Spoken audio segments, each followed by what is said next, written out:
Hello everyone, welcome to part 2 of the updated demo for TOUCHSTARVED. If you've not seen part 1, the link is in the description below. Today we're going to be looking at all of the characters' endings, all of their choices. We're going to get to learn about them. We're going to get a real feel for who they are. So let's start. See you on the other side. Whoever I pursue, you're the last person I get to speak to tonight. I follow. All right, okay, choices. Well, since we're playing as foreign, we're gonna go with her love interest first. So, let's go with Leander. Yet again, I find myself squeezing through a crowd to reach Leander. As the bartender leaves, Leander's expression falls with a spent sigh. He reaches over the counter to grab a bottle of black rum and skillfully pops it open for a swig. When he spots me, worry overtakes him. Foreign! Are you hurt? Leander's in front of me in a flash, eyes searching for injuries. I can't help but let out a small laugh. Don't worry, I have dealt with worse. That's a relief to hear. Sort of. You know what they say, it's not a party without mayhem and violence. Is that what they say? He offers me the rum, and I politely decline. I'd rather not get into more trouble if I can help it. Instead, I plop down on a bar stool, doing my best to ignore its stickiness from who knows what. He sits beside me, resting his arm on the counter's edge behind us. With how close our stools are, I feel encircled by his body. 2 days, and you've already met everyone worth knowing. How are you finding Iridia so far? I don't mind it. Well, I'm still alive. Iridia's not the safest place, but I'm starting to think that nowhere is safe. I wouldn't know. I was born and raised here, and haven't felt a need to venture elsewhere. To me, this is home. That sounds like a fantasy. My home haunts me in my nightmares. I don't know what it's like to be unafraid of the past. Regardless, a pang of envy strikes my heart. Maybe once I'm free of my curse, I'll be able to try again. Iridia has its quirks, but you'll get used to it. Or it'll leave you alive like a wild soulless. Truth be told, I wouldn't have had it any other way. Not what I expected. It's not what I expected. Supposedly Iridia's a sanctuary, but I've already been threatened, robbed, and almost killed several times. It's a wonder you're still standing. I give him a wry smile. I'm nothing if not resilient, like a cockroach. I'm rewarded with a warm laugh that draws the eyes of nearby adders. You're definitely not a roach. Unfortunately, I couldn't say the same for some others here tonight. He glances towards the bar's exit, where Ais had dragged the lowlife outside. There's a brief glimmer of amusement on his face before his attention is back on me. I'll keep a better eye on you. You deserve to enjoy everything that Iridia has to offer. I'd like that. You would? Then how would you feel about being on a leash? You have that backwards. I assume he's joking, but when I meet his gaze, an intensity burns in the green that makes me wonder. As if sensing my doubt, Leander gives me a quick wink. Just kidding. Vere's the only one on a leash here. Leander sips his rum and watches the crowd. Everyone seems invigorated by the free drinks on his tab. Have you at least gone in to try some Iridian cuisine? I had these fried dough sticks from a vendor near Kuras's clinic. As soon as I begin describing my meal, Leander nods with recognition. The long lads from Wens? You have to try them with the porridge. There's another stall a few blocks away that specializes in rosewater rice pudding. I can take you there sometime. That sounds delicious. And expensive. Though I know Leander would insist on paying, I despise the thought of relying on handouts. Or I can take you there once I earn some money. I still owe you for the inn room. You don't owe me anything, foreign. Giving you a place to sleep isn't generosity, it's human decency. If there's anything I can do to help keep you safe, I'll do it in a heartbeat. Everything he says feels alien to me. The concept of human decency has long felt obsolete in this world, let alone someone actually caring for my safety. I stare at him, inspecting those clear emerald eyes for any hint of deception. Is there something on my face? I sigh and lean back. If only. Oh? What were you looking for? Ooh, deception or honesty? Let's do honesty first. Honesty? Whatever that looks like. You don't believe me? It's just that you're saying all the right things. I don't know. Maybe I'm just skeptical that someone like you could even exist. Leander considers this for a moment, swirling the rum around in its bottle. What about deception? Deception? Condescension? Disdain? Take your pick. I hear his full laugh again, like rich velvet to my ears. You're really something. Though, I can't blame you for being paranoid. Well, did you find anything? I'm still looking. I'm always game for a staring contest. He sets the rum back on the counter with a clink. The next thing I know, Leander carefully takes one of my hands in his. The leather is rough, but his warmth seeps through. I can't change whatever happened in your past. Believe me, I would try if I could. But you're here now, and I'll do my best to help you. I'm grateful you're even giving me a chance at all. My gaze drops to my hand wrapped up in his larger one. I remember how he felt yesterday. His smooth skin was electric to the touch. If you've seen what I've done, you might feel differently. He lifts my chin with the crook of his finger, forcing our eyes to lock once more. You're not dangerous, Foreign. Trust me on that. My heart skips. I feel trapped in the softness of his expression, and the lightness of his touch. His eyes are captivating, like cut jewels peeking through long lashes. I don't get to admire them for long. Leander notices some adders watching us. He loudly clears his throat and pulls away. Well, maybe a little dangerous, considering I forget my manners when I'm with you. You sure have a way of capturing my attention. My face flushes. I also clear my throat and rack my brain for a response. Sorry. Likewise. I feel the same way. It's why I wanted to talk to you again. Leander's face softens. I wanted to talk to you too. Sorry. I forgot that you're famous around here. Leander snorts and shakes his head. I'm nothing of the sort. Besides, I should be the one apologizing. The last thing I want is to draw unneeded attention to you. I've been wondering, is it okay that you're spending time with me? Do you have work to do with the Adderstone or anything? I don't know how his group functions, but he sure likes to spend time at the Wet Wick. Don't worry, there's plenty of work to do, but not tonight. Some days are slower than others. You came at the right time. I smile, comforted by the idea of having good luck for once in my life. Sorry I crashed your little party. I had no idea you all knew each other. I had no idea you knew all of them. How did you manage to meet everyone so quickly? Bad circumstances. I honestly don't know. It's been a whirlwind. I'm a little jealous. Part of me wants to keep you all to myself. I'm sorry? For your own safety, of course. Everyone might seem nice, but half of them are monsters, and the other half have their own faults. You sound like you know them very well. I do. Probably more than some of them realize. Are you curious about anyone? I'm happy to tell you what I know. Oh, all of them. Mhin. Min's interesting. Not very forthcoming, though. I get the feeling they could use a friend. You want to befriend them? No. I'm not sure that's even possible. It's possible, with enough persuasion, that is. Leander's eyes wandered to the side door that Mhin slid out of. Are the two of you friends? It depends on the definition of friendship, but they've shown me their soft side. The one they hide behind their grumpy exterior. I believe they're more attached to the people around them than they let on. But these days, vulnerability doesn't get you much except heartache. Unless you find the right person, of course. Yes, I have every intention to. Couldn't hurt to try, right? Unfortunately, they prefer to be alone. What makes you say that? I've known them since they arrived in Iridia. We work well together, but they've turned every attempt I've made at friendship. Sometimes even paying Mhin for work can be a struggle. Is Mhin part of the Adderstone? No, contract only. Though they take jobs more often than some of the Adderstone do. I don't take it personally. I suggest you don't waste your energy on someone who won't respect your time. What about Kuras? Kuras seems like a good person, although it's hard to believe anyone's a good person these days.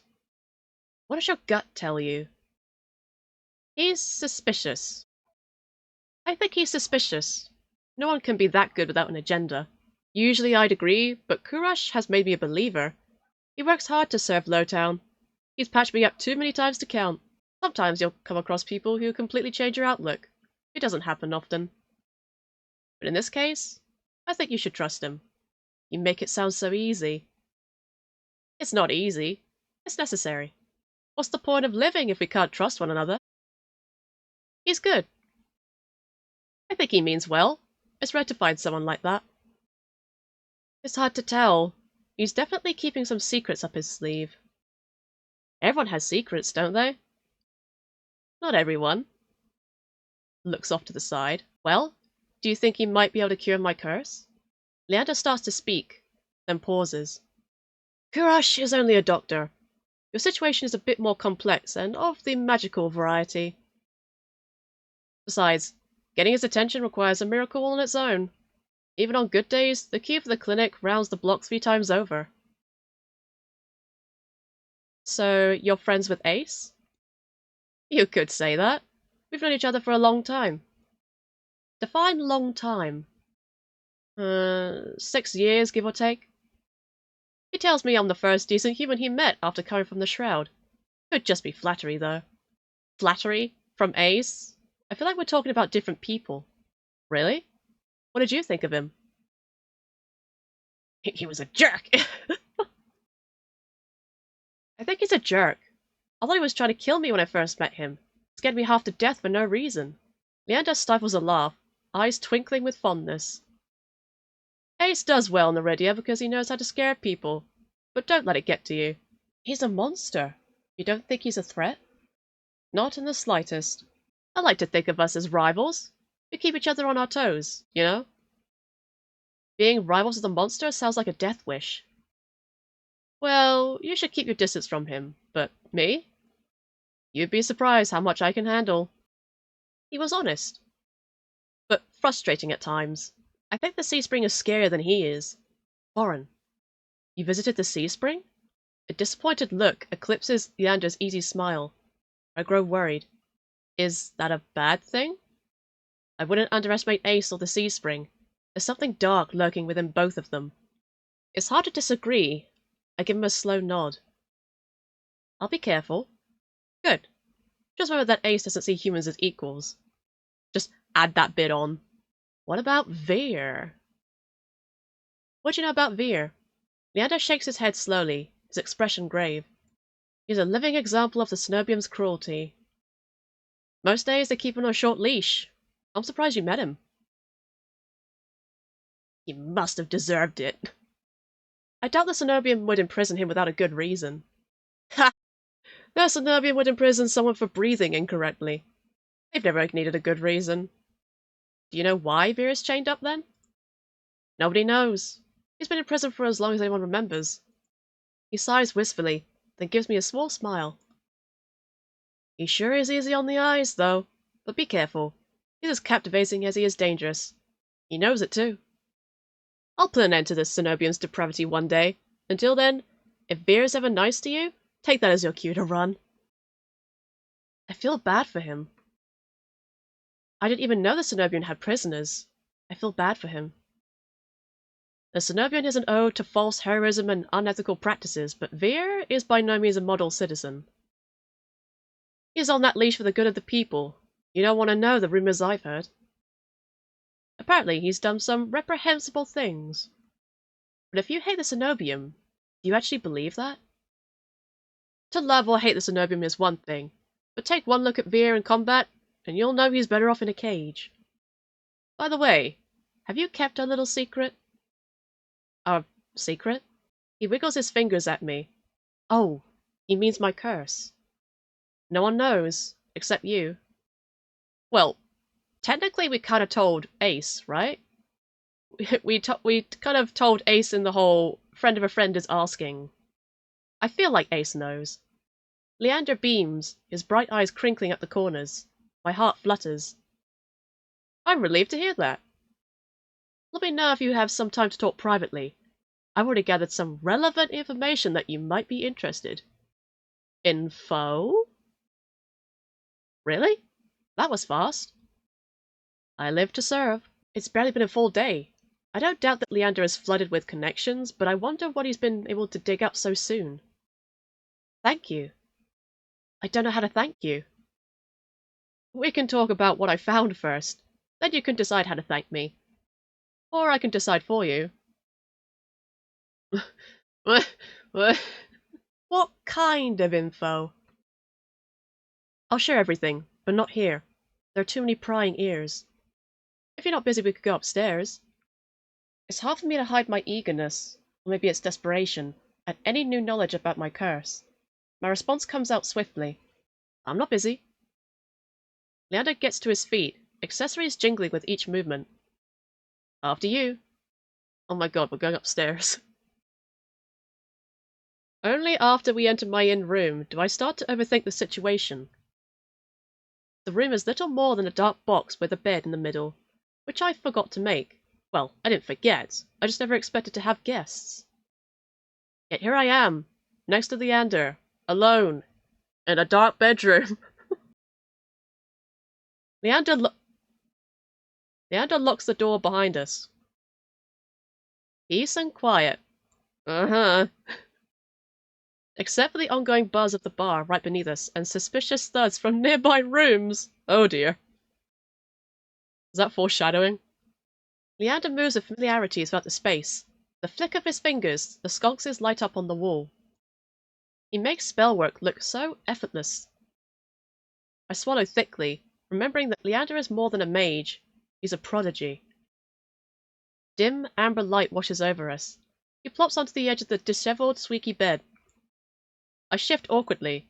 There are no chairs, so my only option would be to sit beside him. My heart hitches at the thought. Wait, there's no chairs? I swear there was a chair in here. No, there is a chair. There's one right there. You lie, MC. You lie. You just want to sit next to him.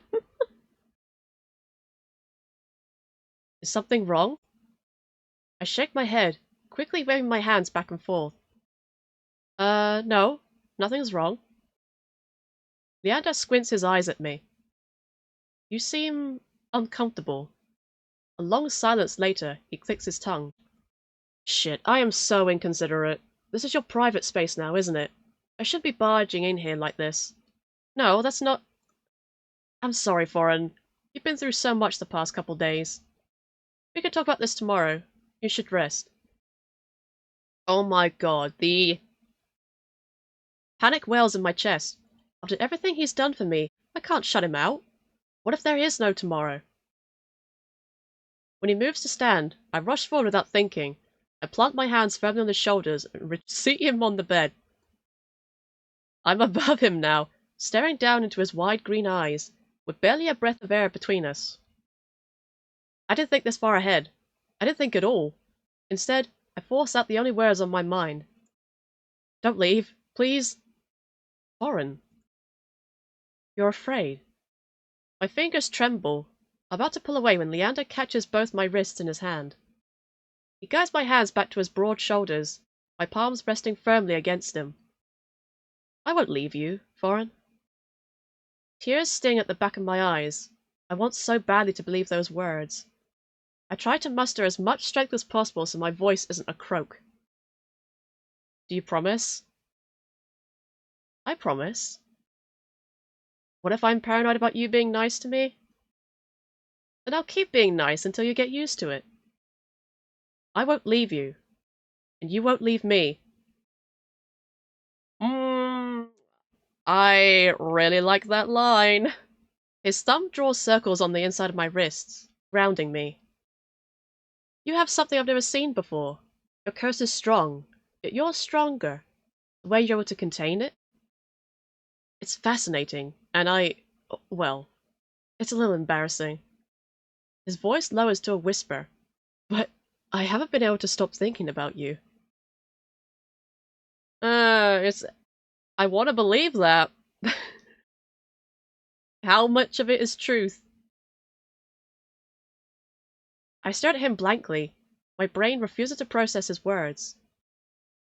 What did you say? What? Who said that? Nothing! I mean, no one.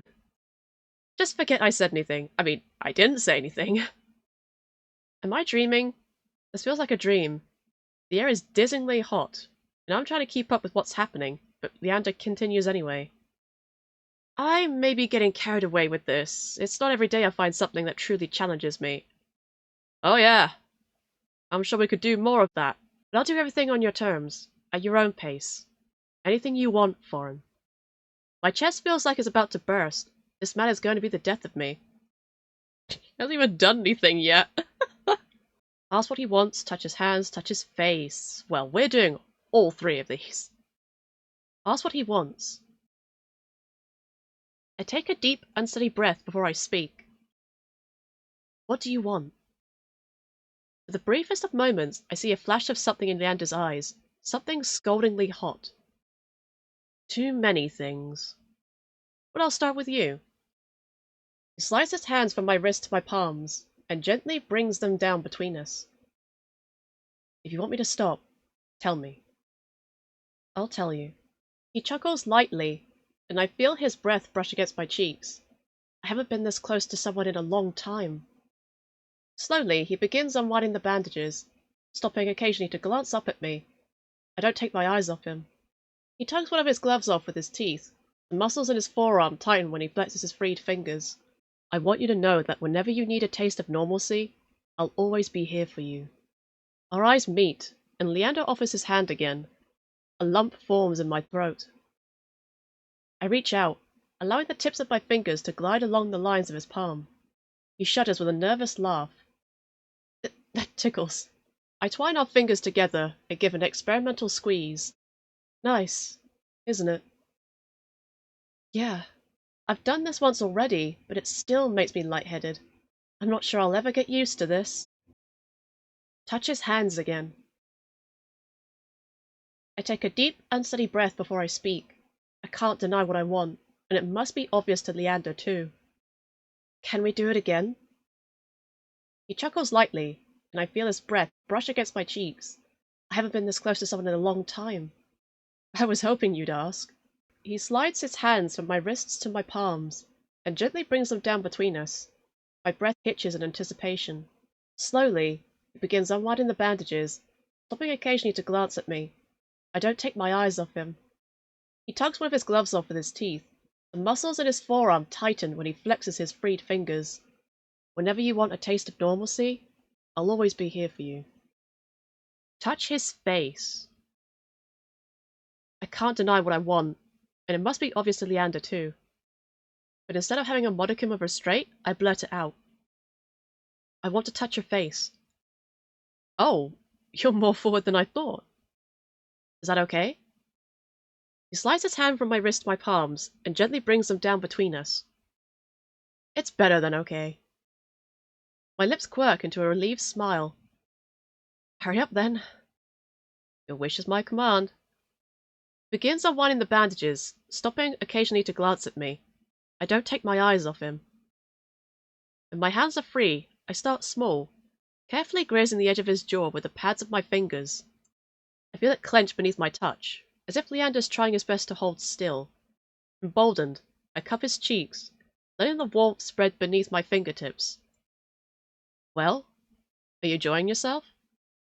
My thumb moves over the ridge of his scar on his cheek, and he shudders, his earring jingling against my knuckles. That tickles. Yes, I'm enjoying myself. Maybe too much.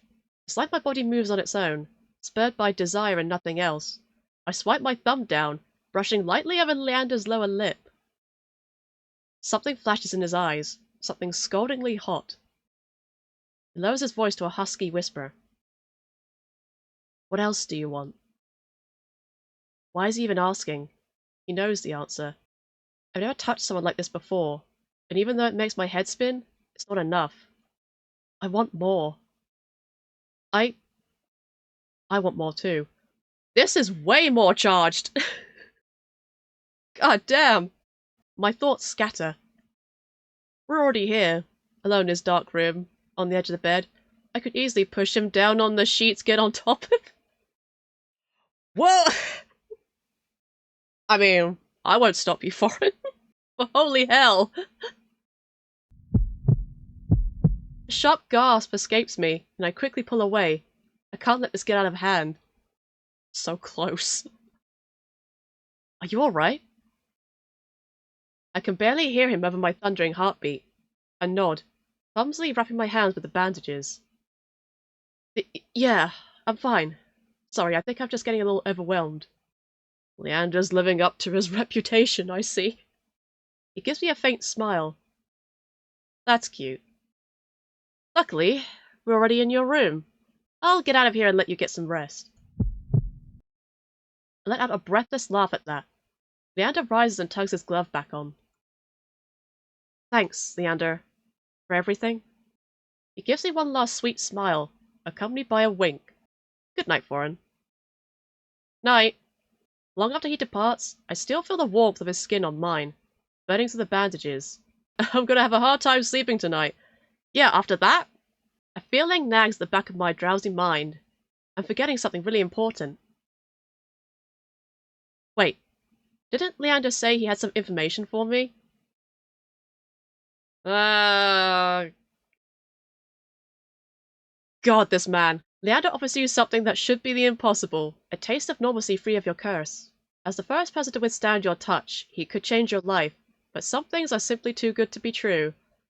Leander promises to unravel your curse, but at what cost? This man.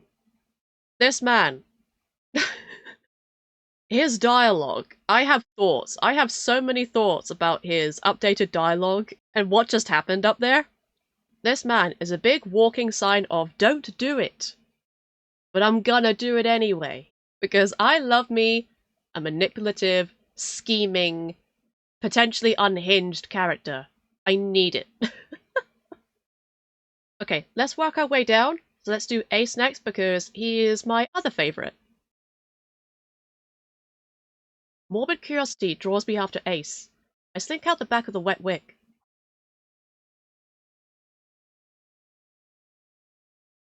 The alley's dead silent, not really what I expected from a fight. A dull crunch reaches my ears, then a thud. I peer around the corner of the building, careful to keep hidden. Dark, glistening red coats the ground, spidering down shallow ridges in the cobblestone. It guides my eye to a collapsed body across from me. Once so violent, the lowlife is now little more than a sack of crumpled flesh, blotted with mud. Ais exhales, his breath misting against the cold air. Blood flecks his knuckles as he looms over the motionless man. Fear spreads like ice in my bones. Moments ago he was joking and friendly with the others, but now? Ais's crimson eyes find me in the dark. Not running, Sparrow? Not from you, could never. I warily rise to my feet, moonlight illuminating my face. I thought I was out of sight. Got eyes in the back of my head. Ais steps off the man. My eyes stay locked on the body, wet with layers of blood and grime, and completely still. He's alive. Are you sure? Call me a killer or a liar? Killer. Must be scared. You won't hurt me. He comes up less confident than I'd like. His eyes flick down my body, then up again.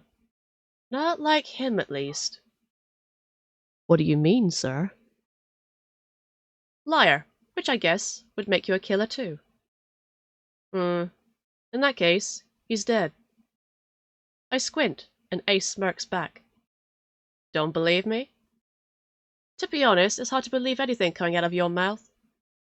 I'm a liar, after all. Ais tries to rub his reddened knuckles clean, but ends up smearing the blood around more.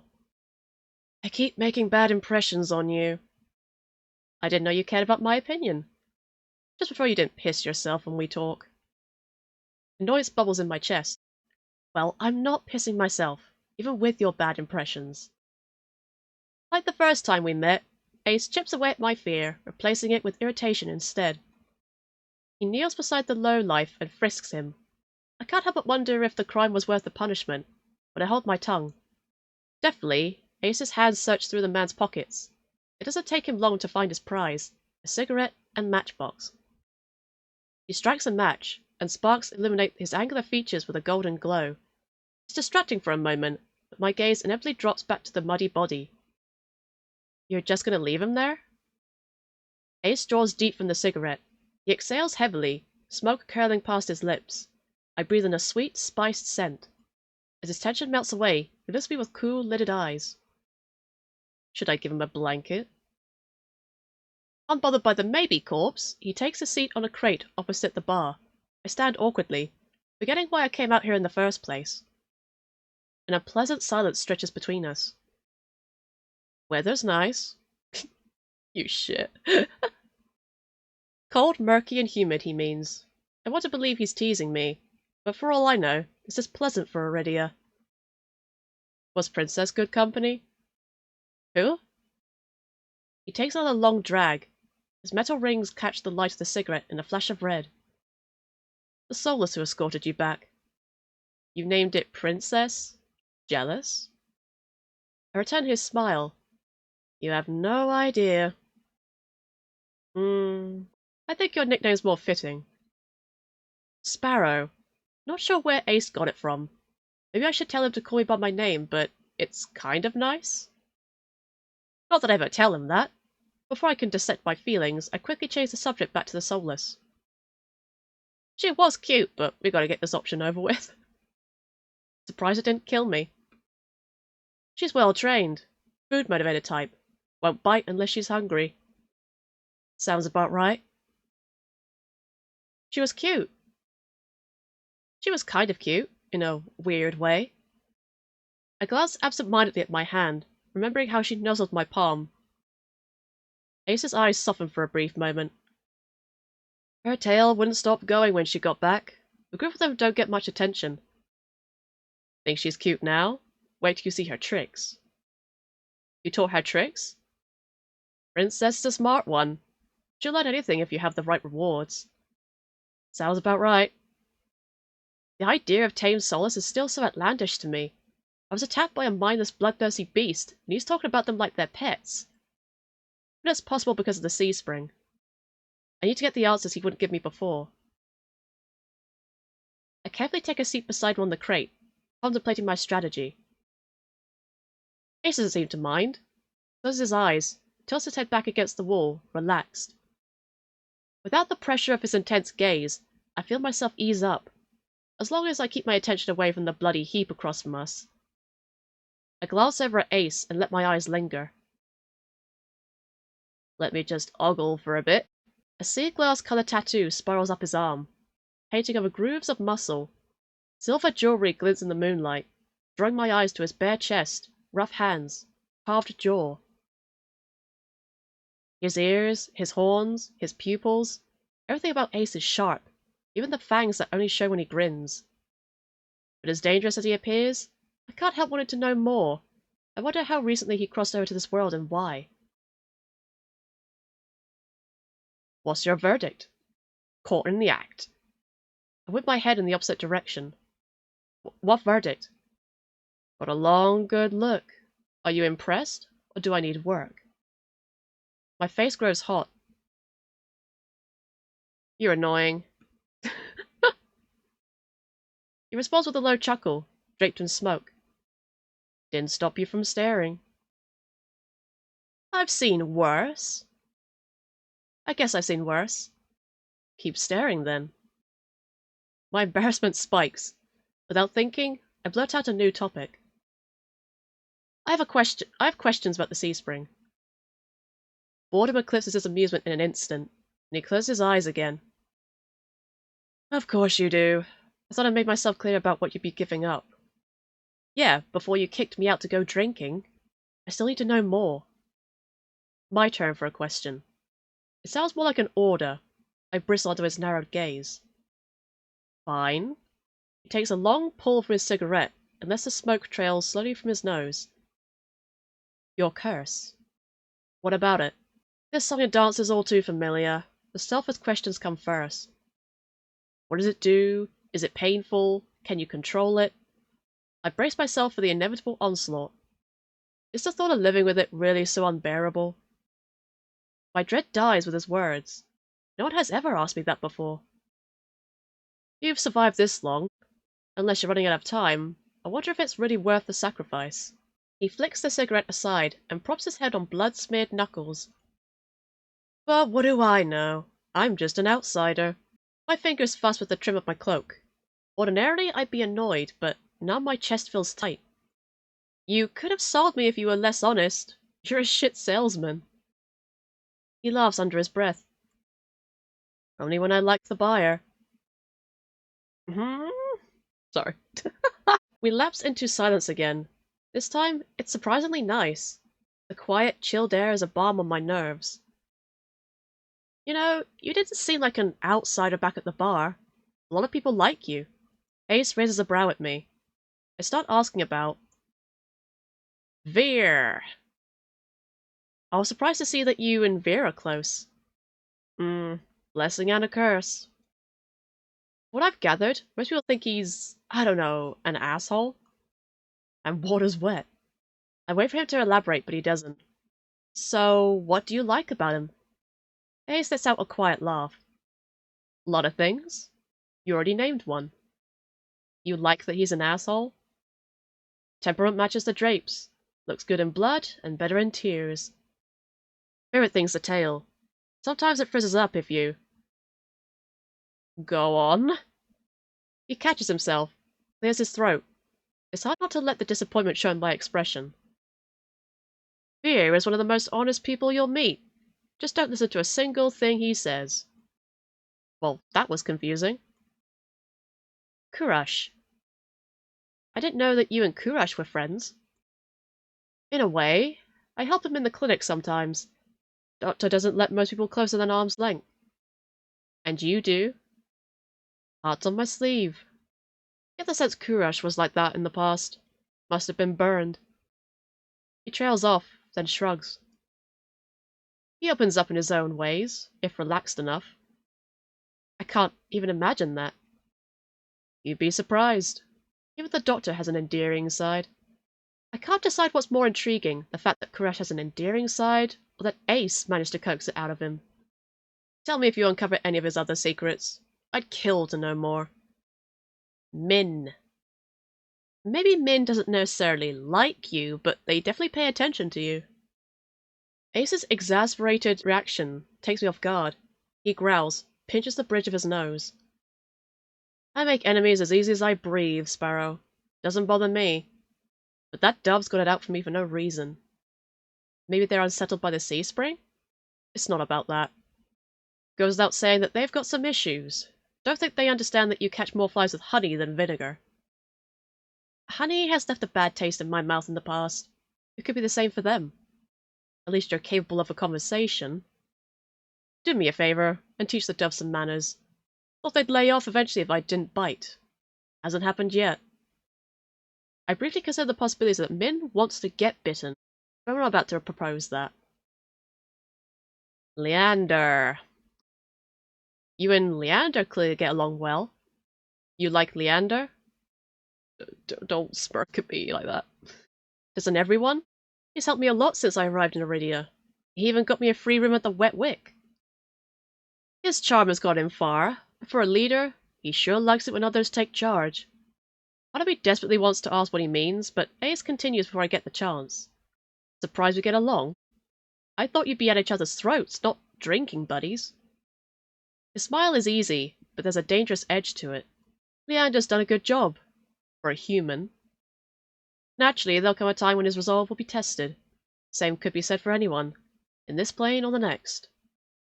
As for my resolve, stick around at Iridia long enough, and you'll find out. I nod slowly. I can't decide if that's a promise or a threat. Got any more observations, Sparrow? My main point, speaking from experience, is that being an outsider usually means you don't have friends. I don't. I level him with a tired look. Fine, I'll confess. I have one friend. Don't say yourself. Ocudeus. My skin prickles at the name, hair standing on end. Who's that? A friend. It lives in my head. It lives in your head. Ais taps his temple with a finger. Right here. Scared you off yet? That'd be the third bad impression I've made on you today. I'm stunned for a long moment, processing what he's just told me. Then I burst into a fit of laughter. You're serious? Ais grins wide enough to flash his fangs. Deadly. It sounds so fucking absurd, especially on top of everything I've gone through in the past 2 days. It feels like I'm living a fever dream. I've come close to death more times than I can count. I've encountered tame soulless and a horrifying group mind. Now, I'm supposed to believe that there's something living inside Ace's head. I mean, Ais is a monster. Do we know much about how monsters work? There are tears in my eyes by the time I rein myself in. Ais waits patiently, lips quirked in amusement. Sorry, I didn't mean to laugh. You just made it sound so normal. The tension that wound my shoulders so tightly has melted away. For the first time in a long time, I don't feel like I'm bracing to break. I feel like I can breathe. Then Ais lifts his hand. His thumb finds the hollow beneath my eye, brushing away a tear with a maddening softness, like he doesn't want to startle me. It's a nice laugh. Oh my god, Ais. Dukas! Where in the rat's ass are you? A shout cracks the spell. Raucous, gruff shouts echo down the streets, followed by the thunder of heavy boots sloshing through mud. The voices share the lowlife's accent, the same lowlife who's still, maybe, dead, lying bloodied across from us. I nearly forgot about him. I jump to my feet as their voices get louder. They're closing in quick. Ais pulls me by the wrist out of the alley, away from the beaming moonlight. We dive into a nook between buildings, veiled in the shade of tattered canopies. It's a tight fit. Ais boxes me in against the wall. He towers over me, his body all but pressed against mine. For the second time today, the heady scent of smoke envelops me, now cut with the metallic tinge of someone else's blood. Ais pitches his voice low. Quiet. My heart leaps into my throat. I'm suddenly acutely aware of the heat radiating off of Ais, the feeling of his leg grazing my thigh, the closeness of his breath. This is bad. I squirm against him and earn a burning crimson glare. Do we really have to? His hand covers my mouth, muffling my whispers. He shakes his head. Don't. Damn! He's over here! Dukas, wake up, you bastard! A group of individuals, all brandishing spiked weapons, fill the alley.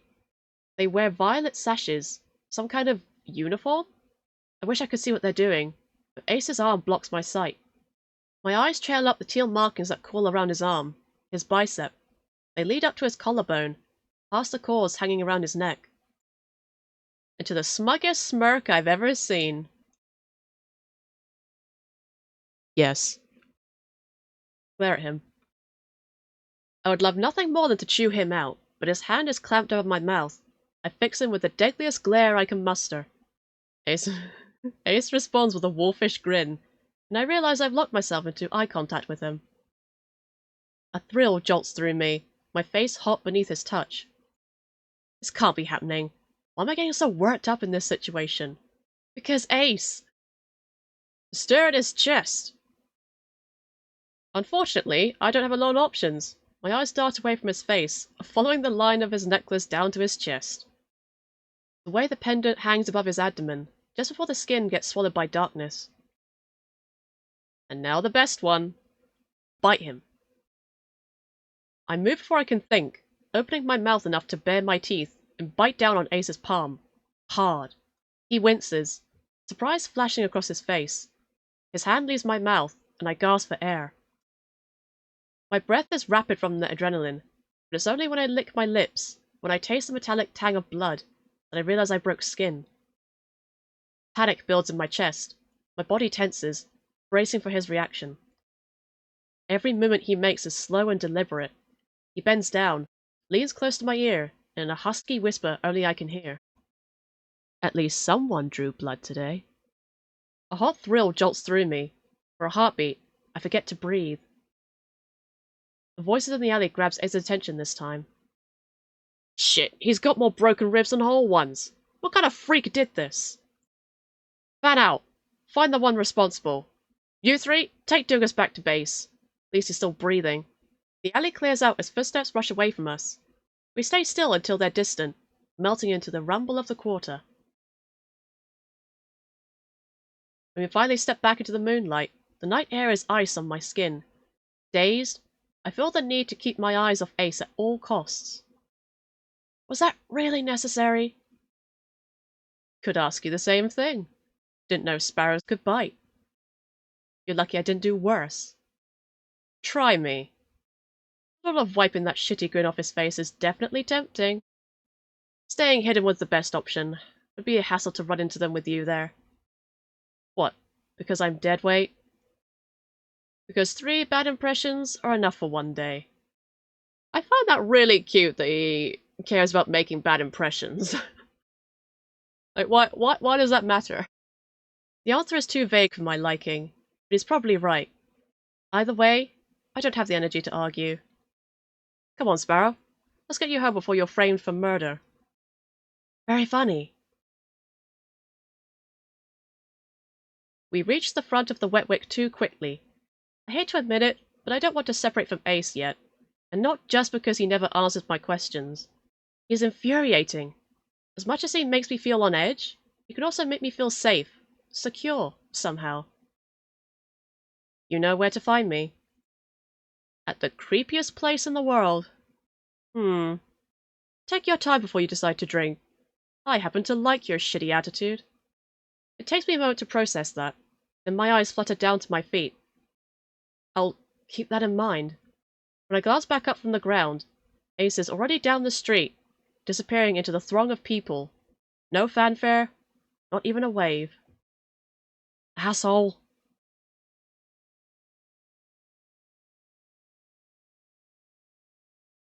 Ais, the demon renegade. An intimidating yet laid-back outsider, Ais presides over a sea spring with unnerving powers. He offers you a miracle, but the price means submitting yourself to the horrifying presence at the heart of the spring. Will you gaze into the abyss for answers, even at the risk of losing yourself? Oh, this man as well. I love Ais. Fact, I actually got the game in the first place because of Ais. I saw Ais and immediately wanted to play it, so he was my draw to this game, and I still love him. On to Kuras. The Doctor. Hot on Kurash's heels, I squeezed out of the bar. Of everyone I've met, he seems the most likely to help me, and the least likely to murder me on a whim. This morning, he said I could go to the clinic whenever I needed help. Time to see if he's a man of his word. I breathe a sigh of relief once I'm free of the crowded bar. Hearing me, Kuras turns my way. Foreign? I take it the Amaryllis district is not to your liking? Sometimes the mage who raised me made bizarre comments about the Amaryllis district, and now I think I finally understand what she meant. It's a bit overwhelming, but that's not why I stepped out. You do not require treatment after that fall, do you? I scowl up at him, and he holds out his hands in a mollifying gesture. I apologize, Foreign. Please continue. Ah, let him tease, let him have his fun. There you are. Someone cuts across me towards Kuras, stopping us both in the middle of the street. Even in the dim pink haze that blankets everything, there's no mistaking her pressed white uniform. She's from the Cenobium, though the flourishes on her clothing look a bit different from the others I've seen. I swiftly step back, making myself as inconspicuous as possible. Nervous onlookers sidestep Kuras and the cleric. They form an island of white in a sea of people teeming in color. Is this a bad time?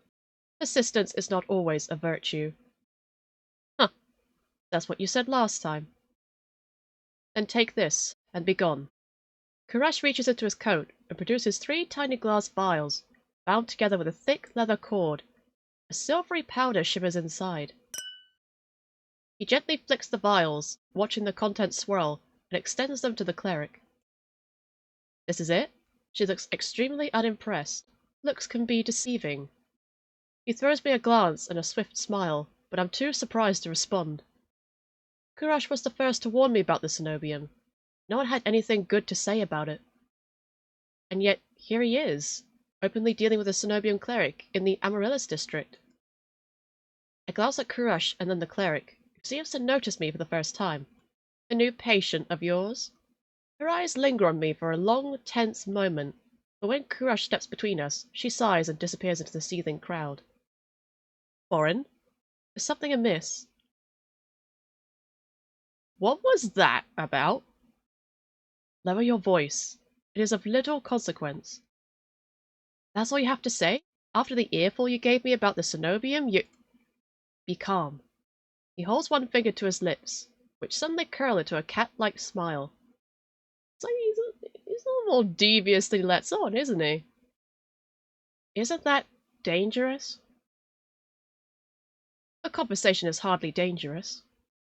You know what I mean. You're the one who warned me about the cenobium. Be calm. For now, please join me on a short stroll. Kurash's golden eyes twinkle in the low light. He beckons me away from the main thoroughfare and down a side street filled with vendors hawking late-night snacks. What? Wait! Powerfully curious despite myself, I hurry after Kuras. Each of his long, graceful strides easily doubles mine. I catch a glimpse of his gleaming white coat as it disappears around the corner of the street. The moment I catch up, the enticing scents of freshly baked goods flood my nose. My stomach rumbles loudly. One honey pistachio cookie, please. Coming right up. Without breaking his swift pace, Kuras plucks the sticky confection out of the merchant's hand and offers it to me. The heavenly smell makes my stomach rumble again. I take a bite without hesitation. Oh, that's delicious. Kuras watches me with an indulgent smile, and I notice he hasn't gotten anything for himself. You're not hungry?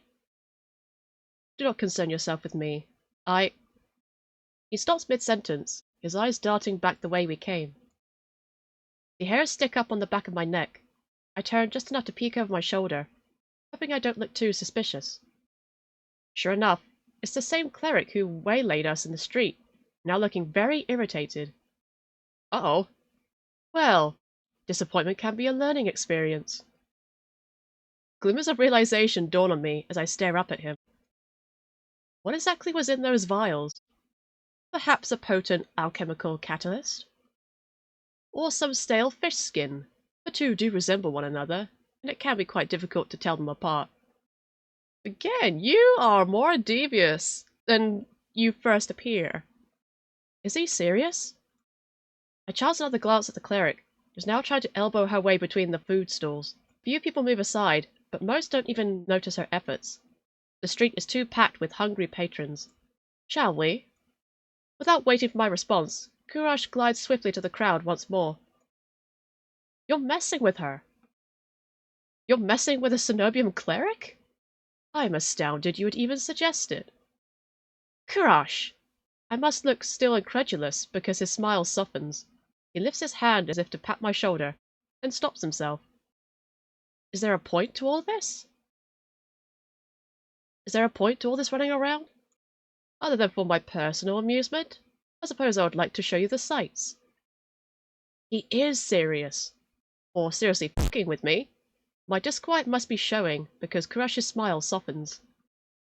You have nothing to fear from her. He ducks into what looks like an abandoned doorway that opens into a small covered market. Stalls here are packed with more spices than I knew existed. Taking a short breath makes me sneeze. Kuras slows his pace, occasionally pausing to examine his insistent hawker's wares. Wait. You said I have nothing to fear, but everyone in Iridia seems wary of the cenobium. People fear the obvious trappings of power, wealth, force, or an ostentatious tower. For my part, I find such trappings disappointing. The cenobium once had great potential. They squandered it decades ago in the pursuit of trinkets, pleasure, and petty tyranny. Their narrow, parasitic interests have rendered them blind to all else that moves. I think that's the most I've ever heard Kuras say, on any topic. You sound like you know them well.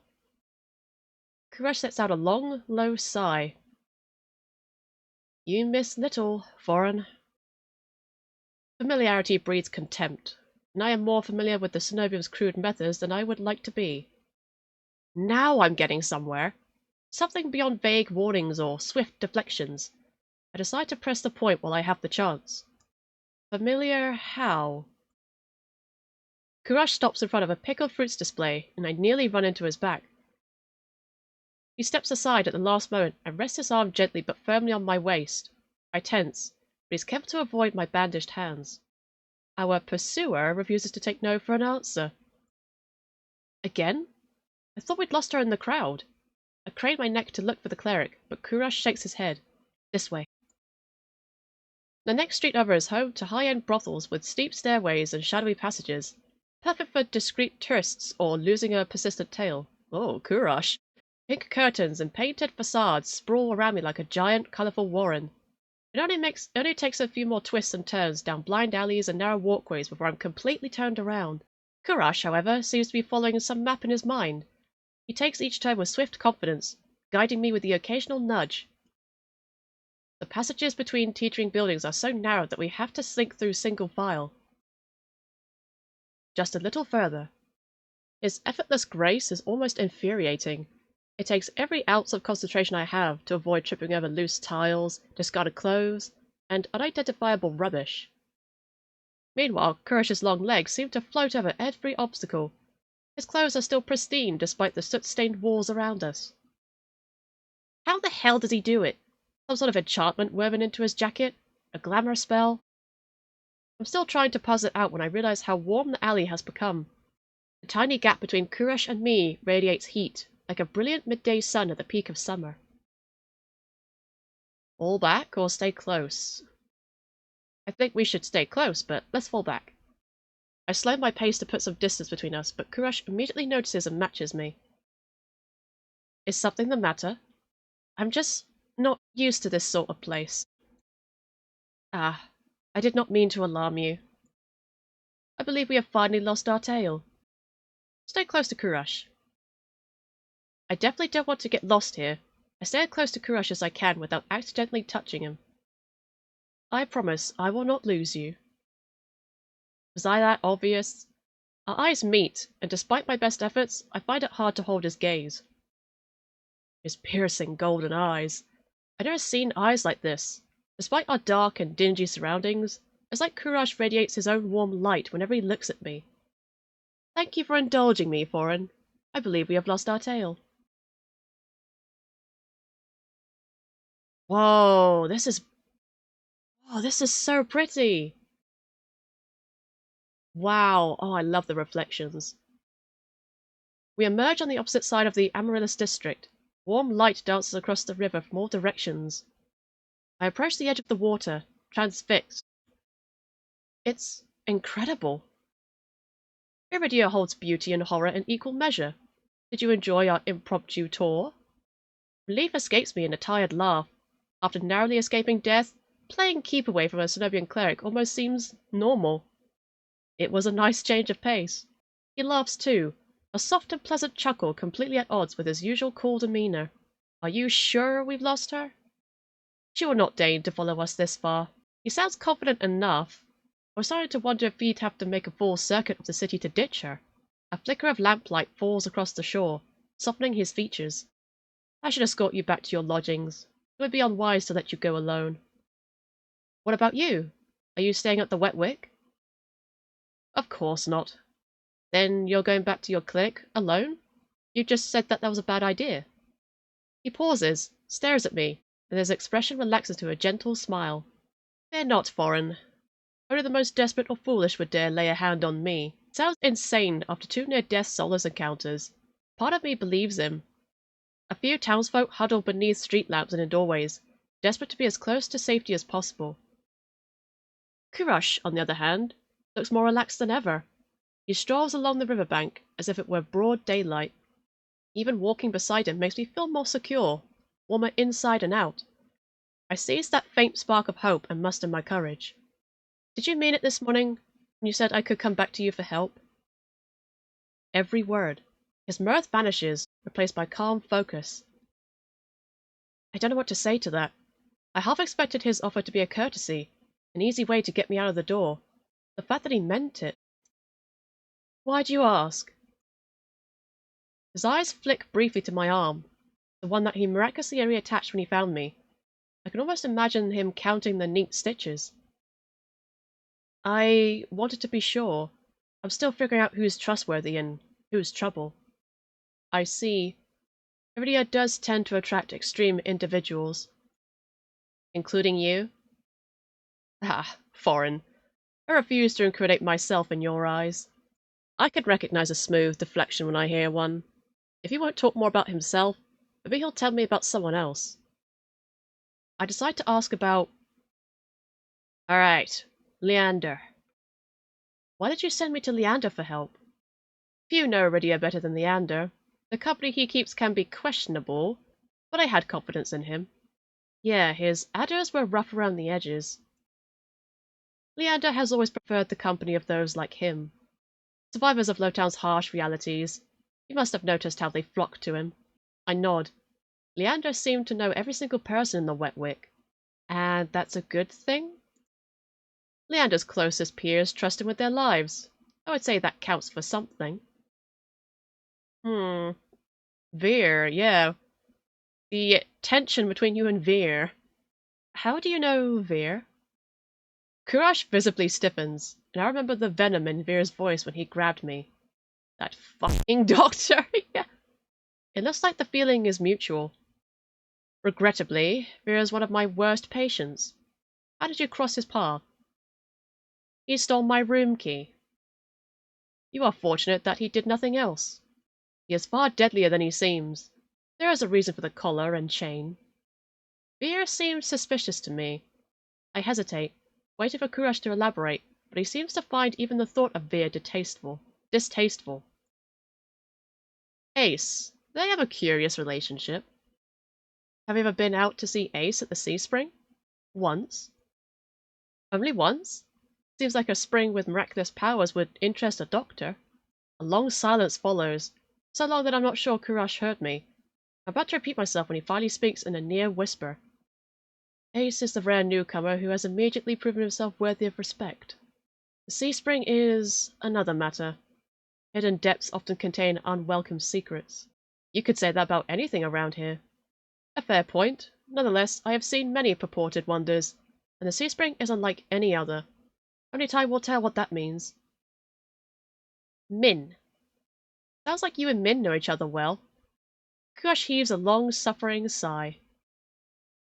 I know them better than most, but not as well as I would like. Like you, Mhin is a recent arrival. The time here has been particularly difficult, as much as I would like to help. Wait, but didn't Mhin say that they grew up here?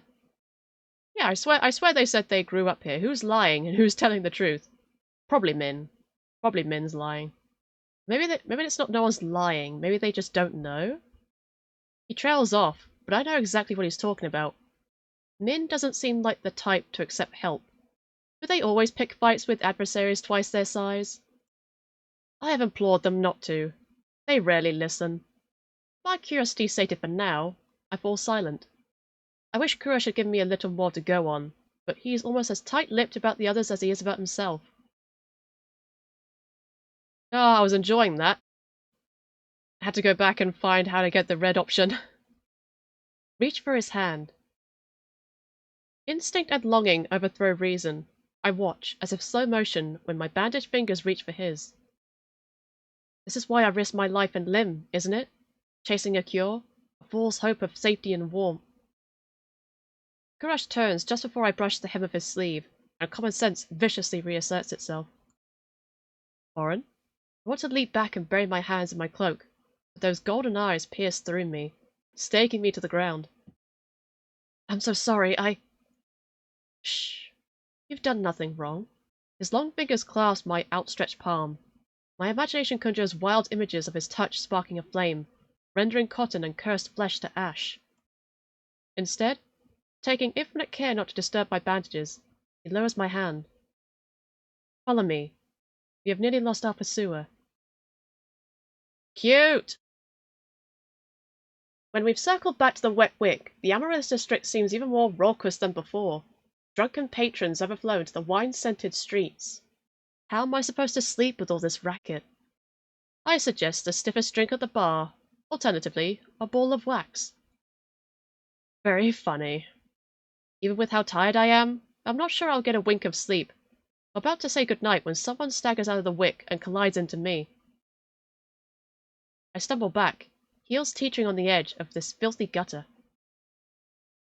Foreign? Oops! The next thing I know, a pair of warm arms catch me around the waist. I find myself staring up at Kuras, pressed against his chest.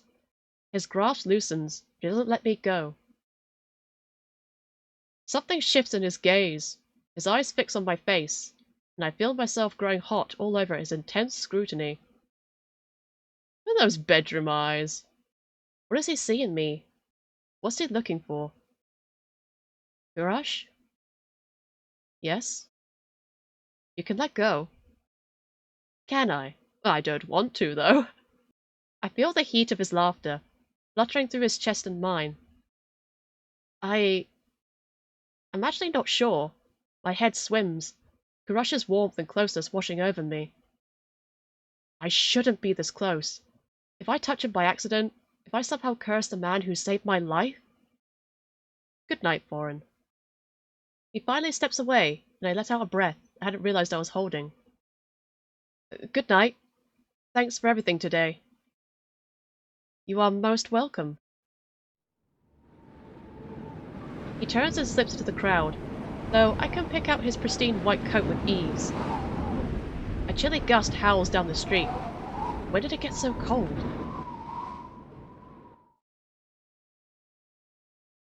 Oh, Kuras.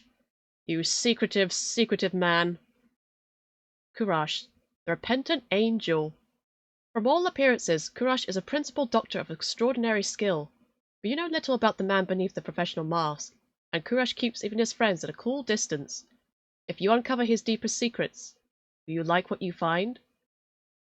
Given how everybody is suspicious in this game, yes! Alright, let's go to Mhin. This should be fun.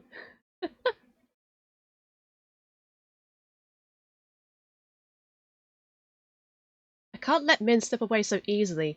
They might be the most standoffish person I've met so far, but they're the only one that seems somewhat neutral in the Cenobium. My gut tells me that they know more about that tower than they're letting on. By the time I make it out of the bar, Min's already halfway down the street. Drawing my cloak close to ward off the chill, I hurry after them, but at this hour, the Emeris's district is full of carozes. While Mhin slips through the crowd with surprising agility, I struggle to keep pace. The edge of their cloak flutters as they round the corner. Determined to catch up, I take the same turn into a dim side street. But Mhin is nowhere to be seen.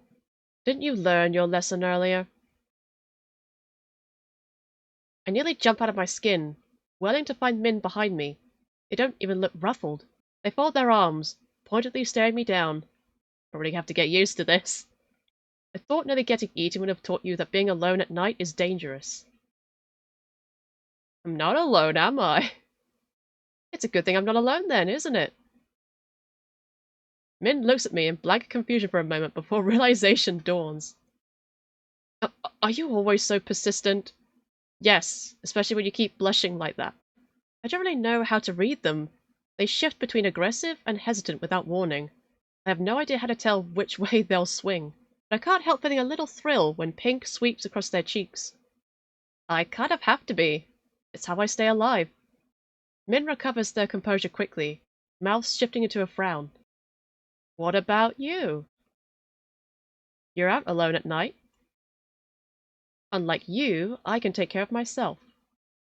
They glance away, eyes scanning the street. Their gaze lingers on a particular building, another tavern, before they look back at me. You've been lucky so far, but it won't last. Nobody in this city is trustworthy. Not even you? Especially not me. I've met clams that opened up more willingly than Mhin. But even if they don't talk about themselves much, they must have opinions on... everybody. Kuras. You and Kuras seem to get along, though. The tense lines of Min's face soften. He's an exception. Few people are willing to help others. Fewer still when there's a risk involved. And of them, Kuras is unique. I have a feeling that Mhin doesn't smile often, but the curve of their lips, however slight, is unmistakable. They catch themselves, eyes glazing over with feigned indifference. He's not the worst. A decent doctor, even if he asks too many questions. but nothing in Iridia is free. Unique is one way to describe Kurash's work. Unconsciously, I grip my stitched arm where the Soulless severed it. Mhin glances at me almost knowingly. The only one of its kind, not replicable by anyone else. It's a fitting word. I wonder what injuries Kuras has healed for Mhin, and whether they know how he does it. But if they did, I doubt they'd tell me. Let's talk about Vere. How did you meet Vere? Min's face scrunches like they've just bitten into a rotten lemon. That perverse flea bag jumped me during Fogfall, so I stabbed him and left him in the gutter where he belongs. My heart thuds hard in my chest. Their voice is icy with disgust. The night air feels warm by comparison. It's a shame it didn't stick. I suppose I'll just have to keep trying. I remember how they dispatched that Soulless earlier. Understanding anatomy is one thing, but that precise, clinical strike spoke of experience. I wonder how many times they've killed to get so good at it. I take it your opinion hasn't changed. He fucks with people for kicks. Every sentence out of his mouth is either crass innuendo or a conceited put-down, and whatever he's done is bad enough that Cenobium has him on a leash. There are monsters living on every other street. He's the other one who needs a muzzle before he's taken out for a walk. Belatedly, I close my mouth. What about Leander? Leander seems fond of you. He's an idiot. An obnoxious blowhard who can't shut up to save his life. Their words are harsh, but at complete odds with the flush creeping across their flushed face. Is that all? Mhin huffs. It seems to physically pain them to speak again. He does acceptable work. He pays on time, which is more than I can say for most, and the Adderstone look after Lowtown. If he was capable of being quiet for more than 10 seconds at a time, he'd be almost tolerable. Their tone grows almost fond, but then their brows drawn together as they glare at me. But I'm not one of his adders. If he told you otherwise, he was talking out of his ass. As usual. He has work to offer, and sometimes I take it. That's all. Yep, I'm sure. Somehow I doubt that, but Mhin seems disinclined to say more. Nah, everybody is interested in each other or has done stuff, okay? You're not fooling anyone. Ais. You don't seem to like Ais. I don't like anyone, but especially not that bloodthirsty gangster. The words tumble from their mouth before I can even finish my sentence. Did he do something to you? Beyond existing? No, but I'm not waiting around to get hurt first. That sea spring he runs, with all those smiling red-eyed people, I suppose his one saving grace is that he hasn't forced anyone to drink from it. Yet. Monsters like him don't know or care about what they have. It makes me sick. Their voice echoes down the empty street, startling me. Me think they'll protest too much. I blink, staring at them. You really don't like monsters, do you? Mhin fixes me with a flat gaze, their pale eyes like chips of ice. Every monster forced their way out of the shroud and into this world for some reason. I may not know Ais's reason, but to the vast majority of monsters, humans are food, playthings, or beneath notice. That may simply be their nature, but I don't have to like it. And I'm not going to risk my life in the hopes that any one of them is different. A lot of humans fear or hate monsters, but there's something different about how Mhin talks about them. It seems personal. If you're going to keep asking questions, ask about something else. That's it. Doors bang open at the end of the street. Light and laughter pour out of the tavern, followed by a group of giggling people in white uniforms. Cenobium students, having a night out on the town. Mhin hesitates only for a moment before they start down the street after the students. When I follow close on their heels, they grimace, speaking through gritted teeth. Why are you still following me? When I ask them about Vere, I notice something odd, besides their vehement dislike of him. While Mhin didn't exactly sound enthusiastic about the Cenobium, they were the first to speak of it with anything besides open animosity. Ahead of us, the students pile into another bar. Mhin ducks into the alley next to it. If nobody in this city is trustworthy, what about the Cenobium? The line of their narrow shoulders abruptly tenses. They lift their chin, giving me a wary look. You're a stubborn one, aren't you? Kuras must have warned you about the nature of Iridia's currency. Right. Information and secrets. I fidget, uncertain. I don't trust Mhin's mercurial moods, and clearly there are things they aren't saying. Their eyes dip towards my hands, passing over the bandages like a razor, that steady gaze full of keen-edged possibility. I shiver, hastily shoving my hands into my pockets. They frown, but their eyes drift away from me to the window of the bar next to us. It's opaque, either frosted glass or caked in dusk, but some of the warm light diffuses out into the alley. The Cenobium is a place of learning. If someone has questions that can't be answered anywhere else, the Cenobium might have the solution. Or at least, that's how it was once upon a time. These days, its doors are closed to outsiders. That's about what I expected after being shooed off earlier. Just as I start to relax, they speak again. Whatever you're looking for there, the cost may be higher than you're willing to pay. The sheer hypocrisy of their words ticks me off. What gives you the right to talk when you're doing the exact same thing as me? What questions are you asking that only the Cenobium can answer? That's personal. So there is something Mhin's looking for at the Cenobium. I suppose that makes two of us. If they're following groups of Cenobian students around, they must not be having much luck either. Everyone else seems to fear or hate the Cenobium, but you don't. They flinch, spurred by curiosity and lingering annoyance. I press forward. You must know something about them. Something you haven't told Leander or Kuras. But they're not letting you in, which means you're one of the outsiders. In the space between one breath and the next, Mhin closes the distance between us. Slender fingers grip the front of my shirt, and they slam me against the wall with shocking strength. Ooh, the force of the movement knocks their hood back, messy hair fluttering around their face. I'm standing on tiptoe. Mhin's lifted me nearly clear off the ground with a single hand.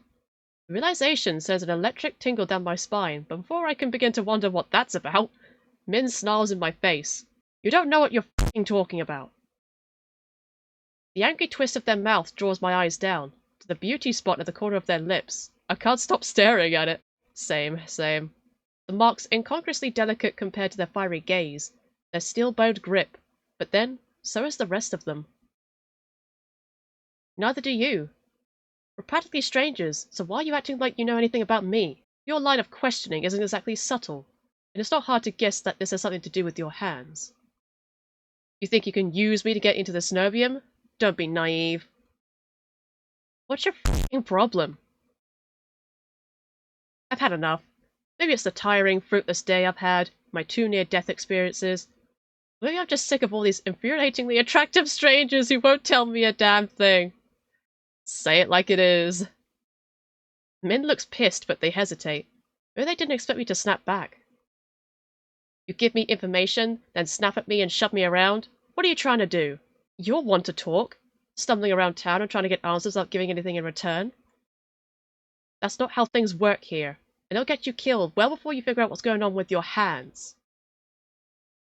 I don't get angry easily. I don't know. I can't afford to when a moment of carelessness can be fatal, but when Mhin mentions my hands, my temper flares hot. Who says I'm the one who needs you? Realization strikes me like a thunderclap. You're not getting anywhere by yourself either, aren't you? But you can't make yourself ask for help. You're stuck, and it's your own fault. I brace myself, expecting Mhin to snap at me again. Instead, their eyes drop, their brow furrows in frustration, but the twist of their mouth is miserable. Their voice trembles, almost imperceptibly when they speak. I know. This city only cares about what you can give, or what it can take from you. Information, power, connections. If you're an outsider here, nobody will help you. Nobody will even try. You don't belong anywhere. My heart thuds in my chest for an entirely different reason now. They seem suddenly very small. Alone. Like me. Mhin. Mhin jerks backwards, releasing me so abruptly that I nearly stumble. Maybe they realized how close we were. Maybe they said too much. Press forward! Determined not to let this go, I press forward. Mhin takes another step back, but this time they're the one with their back against the wall. Yes! Look, we both want something from the Cenobium, right? But neither of us are going to get anywhere on our own. We could help each other. It's worth a shot, don't you think? Mhin's fog grey eyes fix on mine. There are two spots of colour high on their cheeks. They open their mouth, then shut it. I was right. You are trouble. The adrenaline drops out of me like a stone, my temper going cold. I take a step back, suddenly shaky. The irony doesn't escape me, but I don't want to curse anyone else, even if Mhin seems intent on pissing me off. For a moment, their hand lifts like they're going to reach for me. Then it drops. Oddly somber, they turn aside, tugging at the clasps of their cloak. What were you planning to do, Mhin? You might find answers with someone, but it shouldn't be me. Shouldn't? The downcast eyes, the way their expression crumbles, it's all too familiar. If you stay close to me, you'll get hurt. Let them go. My fingers tremble, adrenaline still coursing through my veins. Even if Mhin seems intent on pushing me away, I don't want to curse them. Not like that traveller. Mhin takes a deep breath and lets out as a sigh. When they look at me again, they're unusually serious, maybe even sincere. You shouldn't be around me, Foreign. Find someone safer to ask for help. Before I can think of what to say, the tavern doors bang open again. The Cenobium students spill back out, considerably drunker. The ranks seem to have swelled with their other barflies. The group floods back into town, towards that great tower, rising moonward. As I'm distracted by the commotion, Mhin draws their hood up and slips away from me. I catch Min's eyes for just a moment, then they're gone, vanishing into the crowd.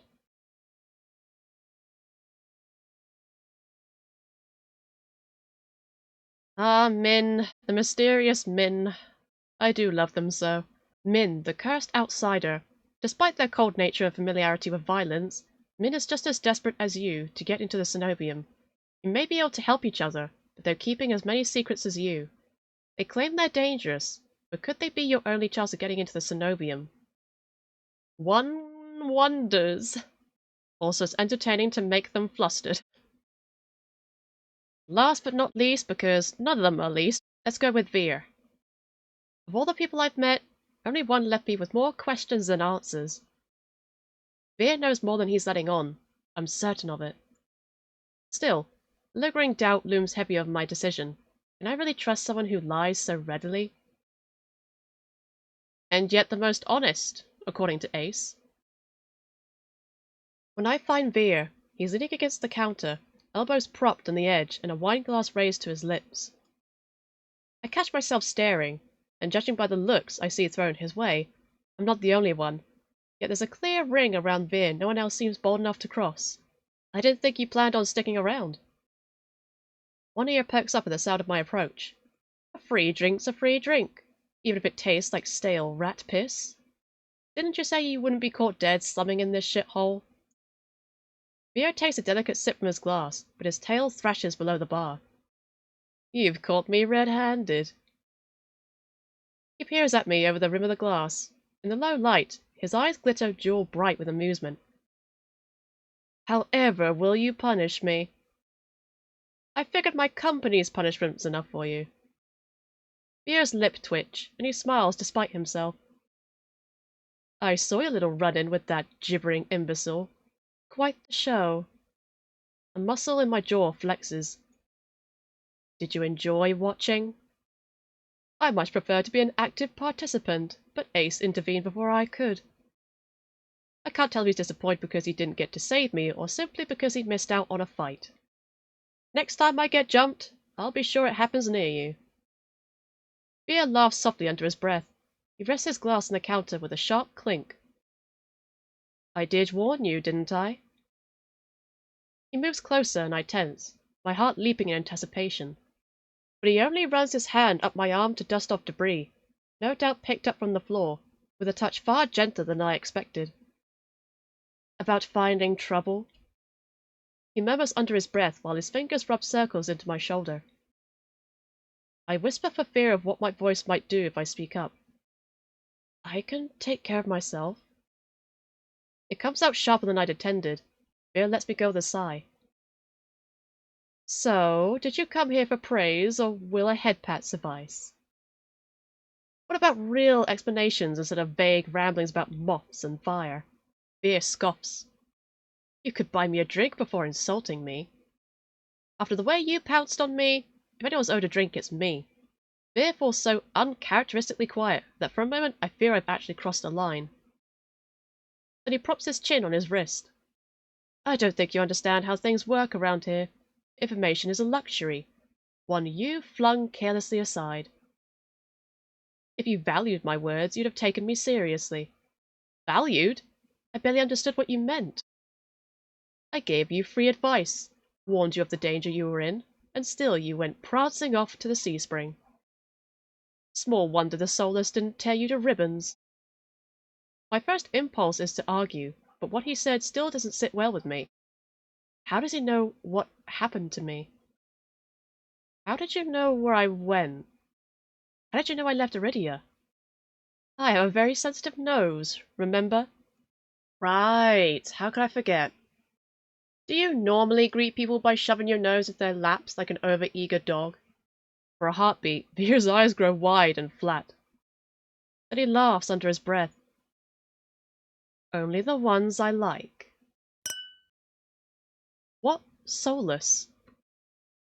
How'd you know about the Soulless? Did you follow me? Of course not. Vere trades his empty wineglass for the long-abandoned tumbler sweating on the counter beside him. Soft lumps of ice bob in the watery dregs of whiskey. The truth is, I despise most people. His eyes flicker over my shoulder, and then with Leander boisterous laughter erupts on the other side of the bar. What about me? He looks over me with an agonizingly slow gaze. Finally, his lips quirk. You've piqued my curiosity. Whether that's good or bad, it's a start. Or so I think until his eyes slide away and he turns back toward the bar. I've got no idea how I'm supposed to hold a conversation, much less to get answers. I knew Vere wouldn't make this easy for me. Not when he clearly enjoys playing games. Are you going to tell me anything, or are you having too much fun? He lets out a short breath. This isn't a game to me. A lie. I'm close enough to catch the subtle bristling of his tail.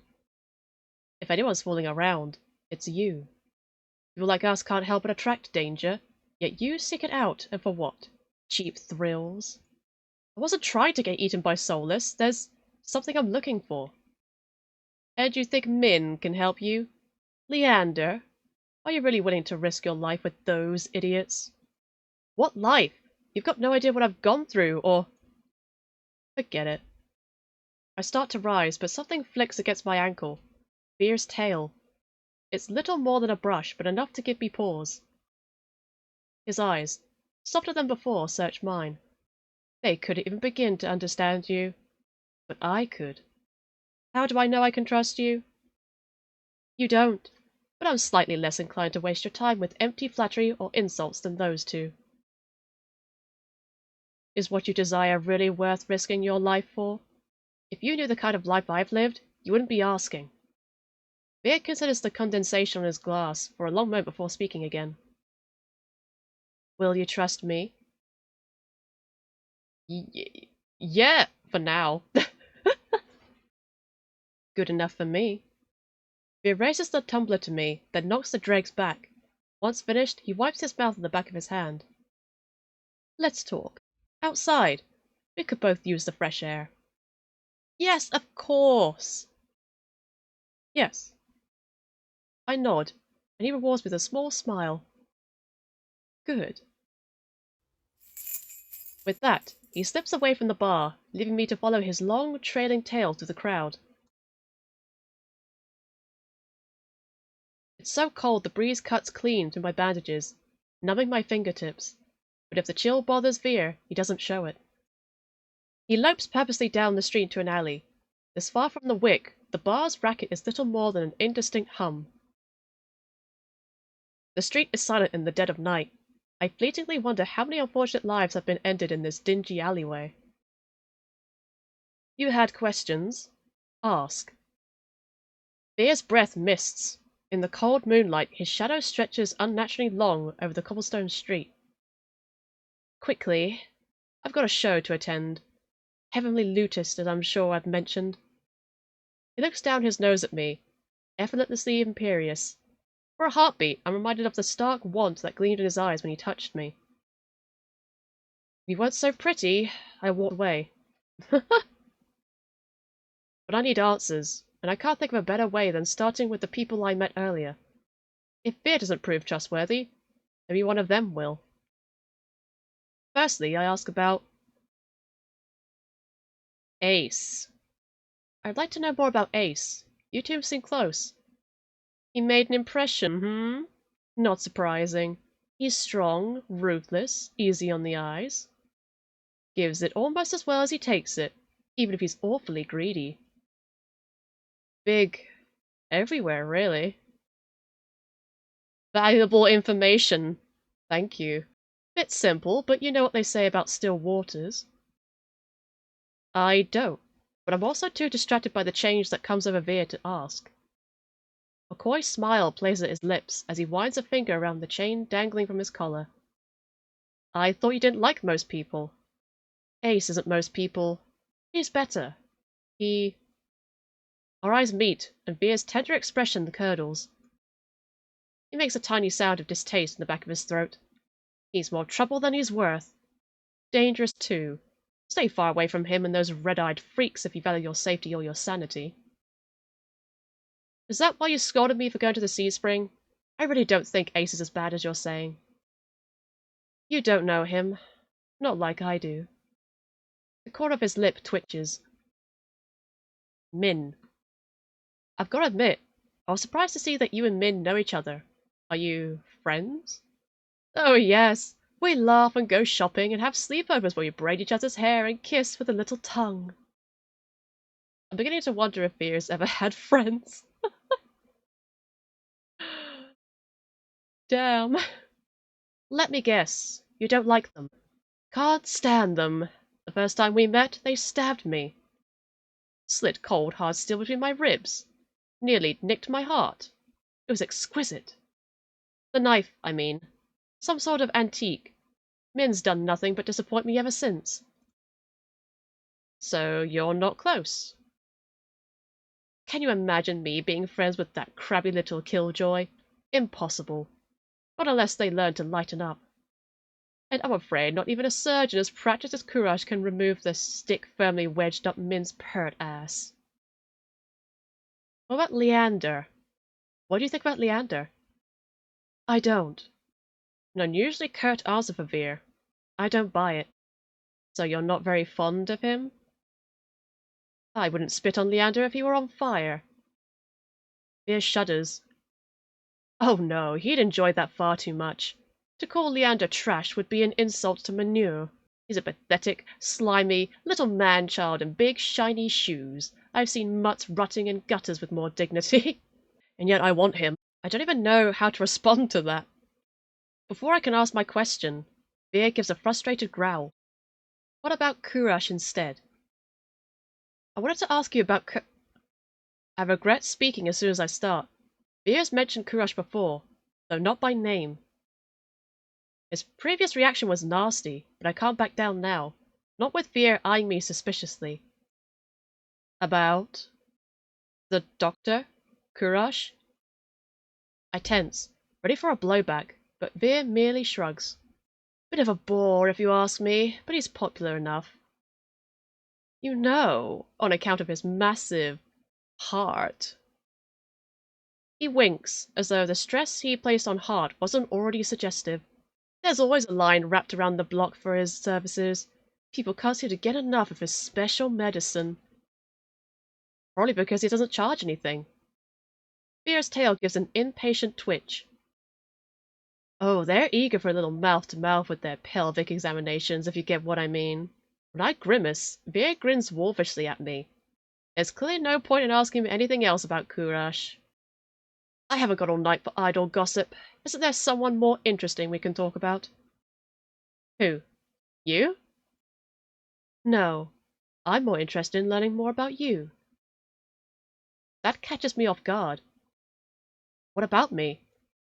Nothing worth having comes easy or cheap in this world. You're clearly set on this thing you've spoken of, your very reason for living. Yet have you considered what might happen should your struggles prove futile? If what you desire is beyond your grasp? Then it's over for me. This has to work, or it's over for me. You would give up? Just like that? Like I said, I can't keep living like this.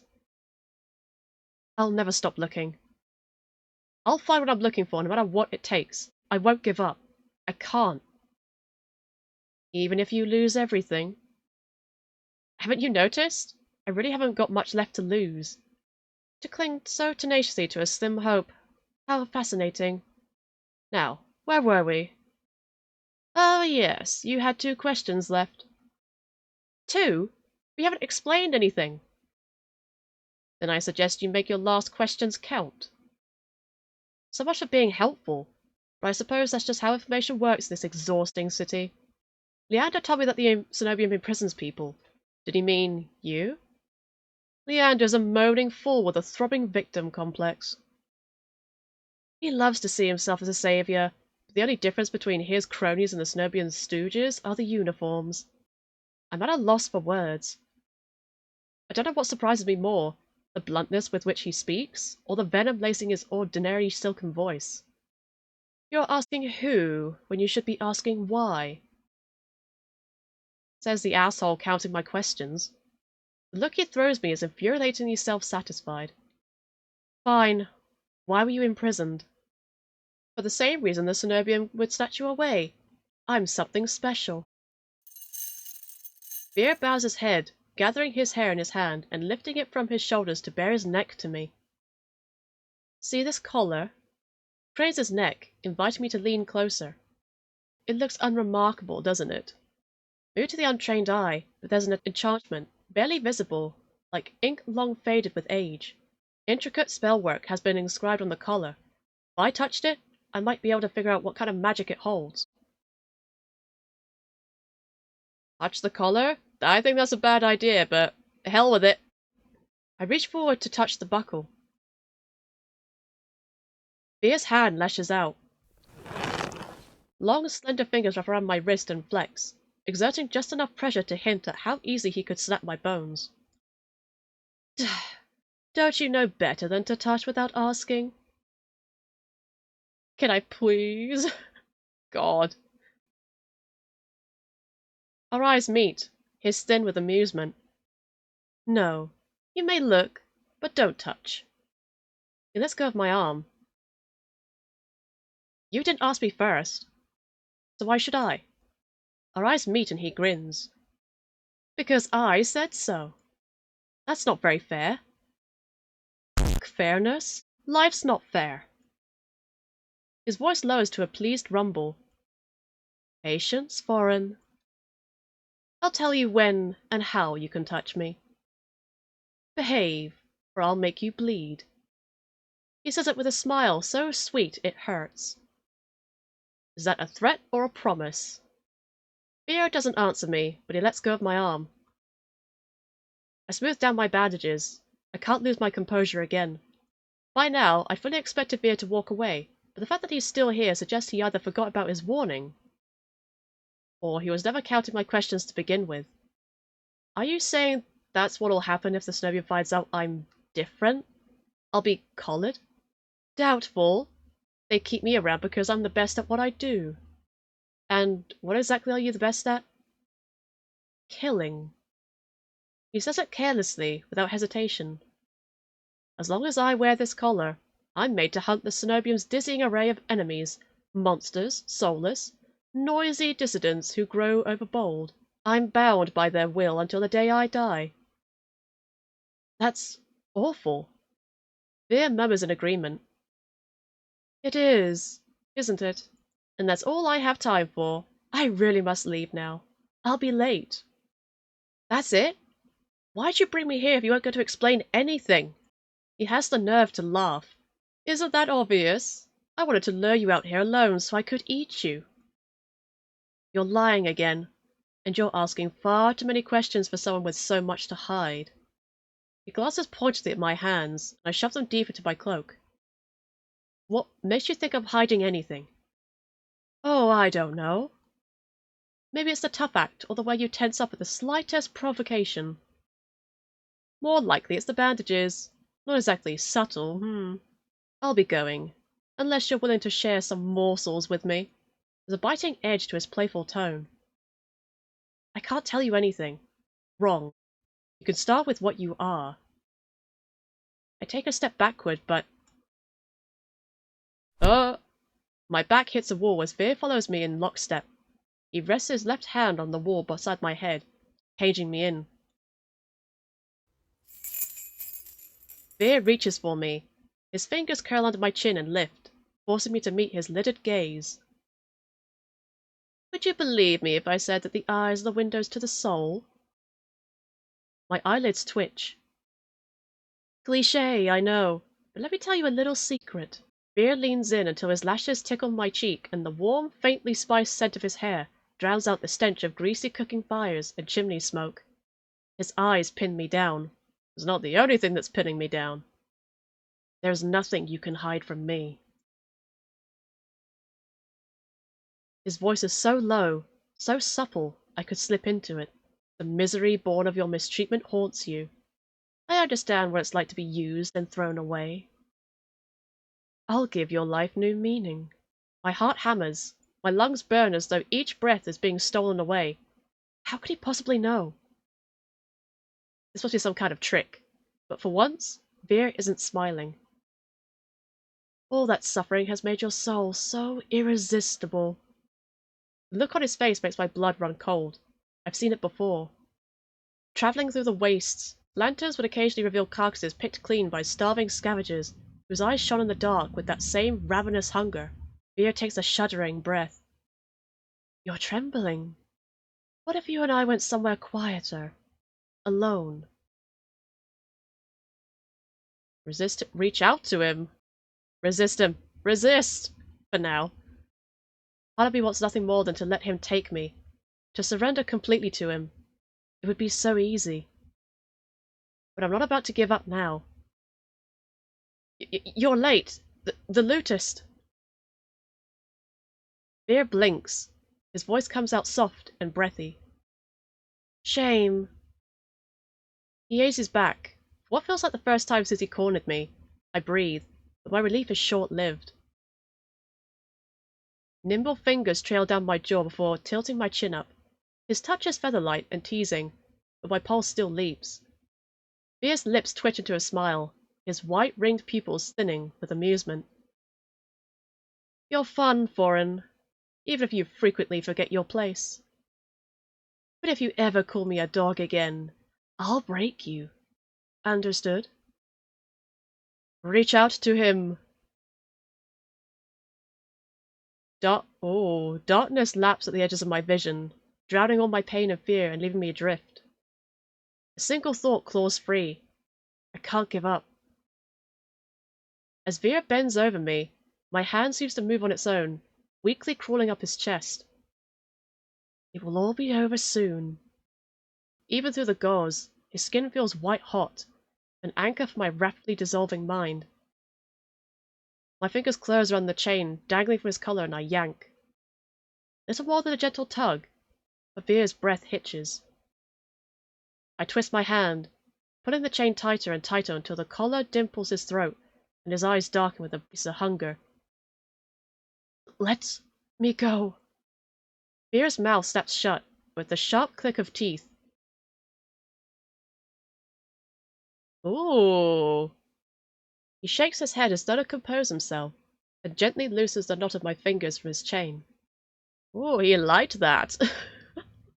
When he finally speaks, his voice is soft and breathy. Shame. When I narrow my eyes at him, he laughs under his breath. As soon as Vere releases me, I sink against the valley wall to catch my breath. He looks down on me. Let's get one thing straight. I ate a monster 3 times your size for breakfast.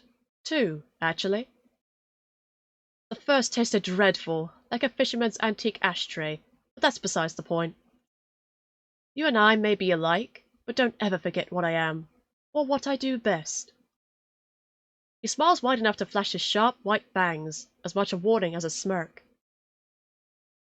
Now there's actually a secret third option that I didn't get before, which is surrender, which I played around with it for a bit, and I tried to be as, I guess, antagonizing as possible to Vere, just completely dismissing Vere altogether, and there are actually some slight changes to the dialogue where Vere comments on how mouthy we were to him, and and how he hasn't made up his mind about us whether he's interested or not. So I guess now, since we have Vere's disapproval, we get the surrender option. I'm sick of running, of hurting, of suffering. Surrendering completely is the easiest thing I've ever done. Before I can finish, Vere hushes me. A gloved thumb runs across my lips, bringing the taste of leather when it dips into my mouth. He bends closer and closer. Through the gauzy veil of his hair, I see shadows spread in walls of smoke, eddies of darkness peeling off the walls and blooming to blot out the moon. Sensation flees with the light, leaving me numb to everything except the sudden pressure of a hand tightening around my throat. Oh! Something snaps, and the bitter tang of copper floods my mouth.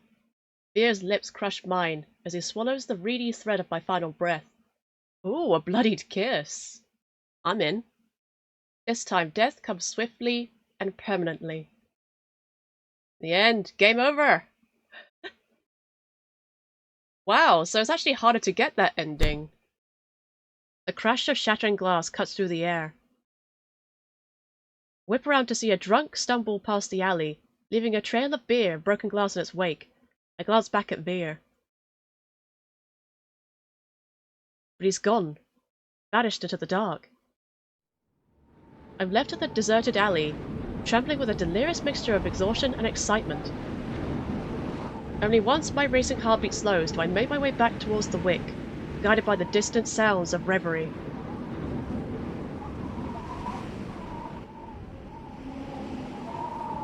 Vere, the chained charlatan. Quite the charmer! Vere serves as a warning of the dangers posed by the Cenobium. As cunning as he is curious, Vere finds you fascinating, and insists that he can help. But trusting him means entrusting your life to a collared beast with a lethal reputation. Can Vere protect you, or are his honeyed words a trap waiting to snap shut? I believe so, but it's going to be a fun story regardless. And there we have it. That was the updated demo for TOUCHSTARVED. I had a lot of fun with this. I had a lot of fun revisiting it. I'm going to try and keep this concise because I feel as though I can talk about this demo and the game in general for about 30 minutes if I wanted to. I really liked all the extra bits of dialogue and characterization for each of them. For example, Mhin's little extra dialogue when they were talking about the Solars I think was adorable, and I think is a good insight to who they are, and I hope we get more moments like that in the full game. Vere, I love the fact that we could toy with him a little bit more, sort of play more of our own game, especially in our first meeting. I really liked that little extra bit. I like the fact that Kuras is a bit more playful, and with Ais as well, Ais has a few more flirty lines. I was also really touched by Ace's little extra moment as well in his scene. I had to take a moment, it was like, oh, Ais, that was very soft. In the extra scene with Kuras as well, in his room, I love that as well. That was a really, really beautiful artwork. I need to go and have a look at that again. I think it was obvious that my favorite part was the whole extra scene that you get with Leander. That scene said a lot about his character and the kind of route that you could expect with him, and I really, I really look forward to that. And all of the heavy symbolism surrounding him, absolute gold. I really hope they don't hold back with Leander. I hope he is absolutely awful, and that he commits so many atrocities. And it would be really exciting if there was a way for Leander and the MC to be just as bad as each other. Honestly, it's going to be so hard to choose which route to play first. Leander and Ais are definitely my favourites, but I am equally invested and interested in both of their stories. And on that note, which of the love interests would you choose? Has it changed since the original demo? Feel free to let me know in the comments because I love talking about these characters, and I love talking about this game. The Exile replacing the Hound, I'm really interested to see how that comes into play in the full game. And also in general, I'm really interested to see how your origin really plays into the story, and how it's going to influence your decisions, your dialogue. Overall, this is an amazing updated demo, and I'm really looking forward to the full game now. I was before, but I'm even more so now. So, thank you for watching, I hope you enjoyed, and I hope you get to check out this game for yourself. So take care of yourselves, everyone. I will see you all next time. Bye-bye! Bye!